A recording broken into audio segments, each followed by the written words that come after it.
Não temas, porque eu sou contigo. Não te assombres, porque eu sou o teu Deus.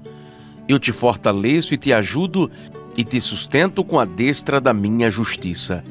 Isaías capítulo 41 e o versículo 10. Queridos, vivemos dentro de um contexto de sociedade onde as pessoas a cada dia estão sendo tomadas, enjauladas pelo medo. É medo da violência, é o medo da morte, é o medo da solidão.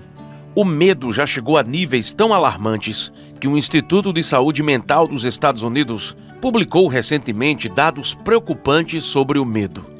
Segundo a pesquisa, quase 21% das pessoas sofrem de transtorno de ansiedade, ou seja, vivem o tempo todo com medo de alguma coisa. E pelo levantamento realizado, esse número é 10 vezes maior do que era há 30 anos. Ou seja, a cada dia que se passa, a cada geração que nasce, o medo vai aumentando de uma forma drástica nas pessoas. Estamos a cada dia mais medrosos. O medo se transformou no maior transtorno psicológico da atualidade. Também não estou querendo dizer com isso que o medo de tudo é ruim. Não. Já pensou se a gente não tivesse medo de se machucar, de saltar de paraquedas? Já pensou se a gente não tivesse medo de ser demitido? A ciência diz que esses medos são agentes protetores e não geram insegurança, porque eles não são capazes de interferir no sentimento de capacidade individual e são reais, concretos, no risco que oferecem. Inclusive, são esses medos que nos fazem pensar antes de agir, de tomar uma decisão ou de fazer uma escolha. Só que, no entanto, o que preocupa é que o medo exagerado pode fazer na vida das pessoas. O medo pode fazer com que elas não sigam em frente. Quantas pessoas que me ouvem agora que já desistiram de sua caminhada por causa do medo? E o curioso é que na palavra de Deus a gente vê exemplos de pessoas que foram dominadas pelo medo. Você quer ver um exemplo? Os espias que foram lá conferir a terra de Canaã. A palavra do Senhor nos diz em Números capítulo 13, versículos 27, 29, 31 e 32, o seguinte: E deram o seguinte relatório a Moisés: Entramos na terra a qual você nos enviou, onde manam leite e mel. Aqui estão os frutos dela, mas o povo que vive lá é poderoso, e as cidades são fortificadas e muito grandes. Não podemos atacar aquele povo, é mais forte do que nós. E espalharam entre os israelitas um relatório negativo acerca daquela terra. Disseram: a terra para a qual fomos em missão de reconhecimento devora os que nela vivem. Todos os que vimos são de grande estatura. Percebeu como o medo ocupou o lugar da fé no coração dos espias? Percebeu como eles foram engolidos? Não todos, porque a Bíblia fala que Josué e Calebe tiveram uma impressão completamente diferente quando viram a terra de Canaã. Mas os 10 espias voltaram de Canaã completamente dominados pelo medo.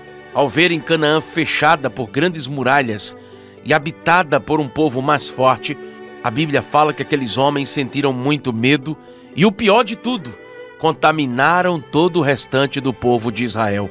Eles ficaram tão apavorados só de pensar na possibilidade de terem que guerrear com aqueles adversários.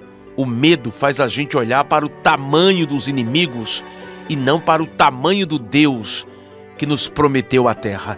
O fruto do medo foi tão negativo no coração deles que eles chegaram a pensar que teria sido melhor terem ficado no Egito, onde apanhavam, onde fabricavam tijolos, onde eram escravos.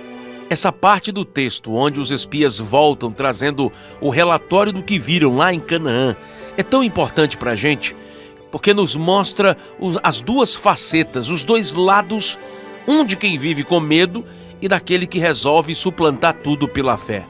A Bíblia fala que Josué e Calebe estavam nesse mesmo grupo. Eram 12 espias, 10 voltaram contaminados pelo medo.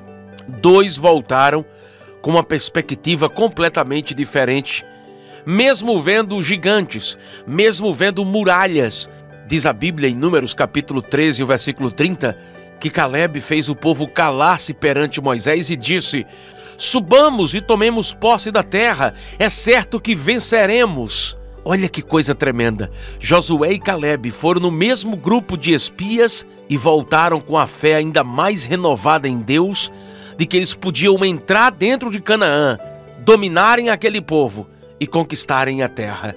No momento em que todos choravam e reclamavam, Calebe estava tendo a certeza e a convicção de que o mesmo Deus que abriu o Mar Vermelho, o mesmo Deus que guiou o seu povo pelo meio do deserto, seria o mesmo Deus que iria colocar os inimigos debaixo do estrado dos pés de cada um deles.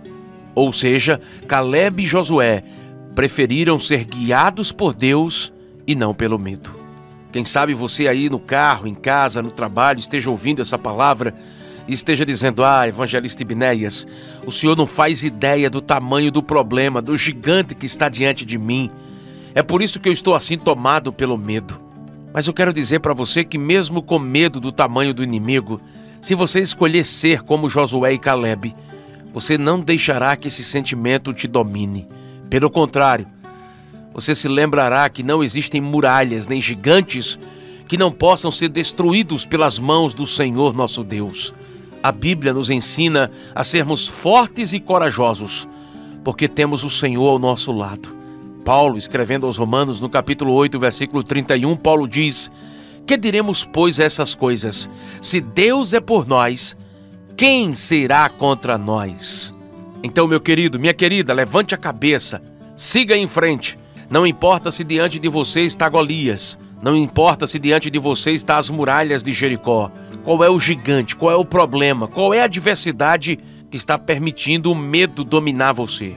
O recado de Deus para você hoje é: não temas, não temas, porque eu sou contigo.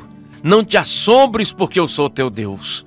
Eu te fortaleço e te ajudo, e te sustento com a destra da minha justiça. Amém? Que Deus te abençoe.